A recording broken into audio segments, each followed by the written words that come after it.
Hello friends, तो आज हम लोग देखने वाले हैं कि HTML में टेबल कैसे बनाते हैं। तो चलिए स्टार्ट करते हैं। तो सबसे पहले हम लिखेंगे टेबल टैग लिखा, इसके अंदर एक रो होता है, एक कॉलम होता है। तो सबसे पहले हम रो वाली लाइन लिखेंगे। तो ये टीआर किया मतलब टेबल रो में सबसे पहले क्या आता है, हेडिंग आती है। तो टेबल रो के अंदर हम क्या लिखेंगे, TH मतलब टेबल हेडिंग है। इसके अंदर जैसे मैंने लिख दिया सीरियल नंबर लिख दिया।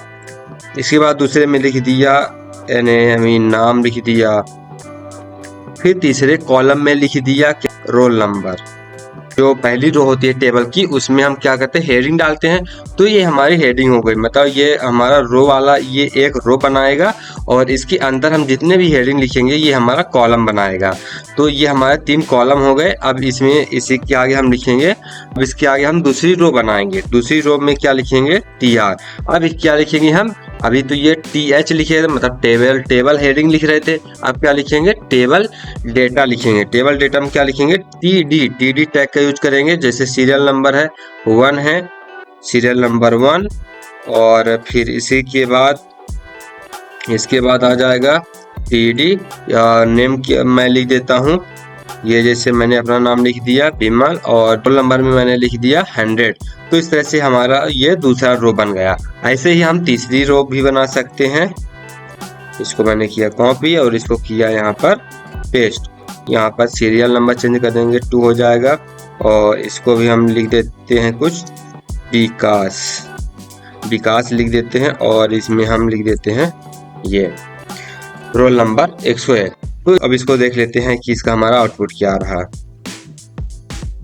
तो ये देखो, जो हमारी हेडिंग थी वो थोड़ा डार्क में आई है। तो ये इस तरह से हमारी हेडिंग है बोल्ड है और जो हमारा डेटा है वो लाइट में है। तो अब इसमें अभी बॉर्डर नहीं है, तो हम बॉर्डर के लिए क्या करेंगे, इस टेबल वाले में बॉर्डर लगा देंगे। कितना, 2 पिक्सल का बॉर्डर लगा दिया। तो इसमें क्या आ जाएगा, सब में बॉर्डर आ जाएगा। तो इस तरह से हमारा क्या बनता है, टेबल बनता है। और इसमें हम और एट्रीब्यूट लगा सकते हैं, विड्थ भी लगा सकते हैं। जैसे मैंने विड्थ लगा दिया, यहाँ पर 300 पिक्सल का विड्थ लगा दिया। देखो इसकी विड्थ से मतलब चौड़ाई बढ़ गई। और इसकी हाइट भी हम बढ़ा सकते हैं, GST इसकी हाइट भी हम बढ़ा सकते हैं, 200 पिक्सल कर सकते हैं। ये देखो इस तरह से। तो इस तरह से टेबल बनता है HTML में हम चाहे जितने रो बना सकते हैं, चाहे जितने कॉलम बना सकते हैं। तो इस तरह से हमारा क्या बन जाता है, टेबल बनता है। Thank you so much. अगर वीडियो यूजफुल लगे तो वीडियो को लाइक कर लेना और चैनल को सब्सक्राइब कर देना।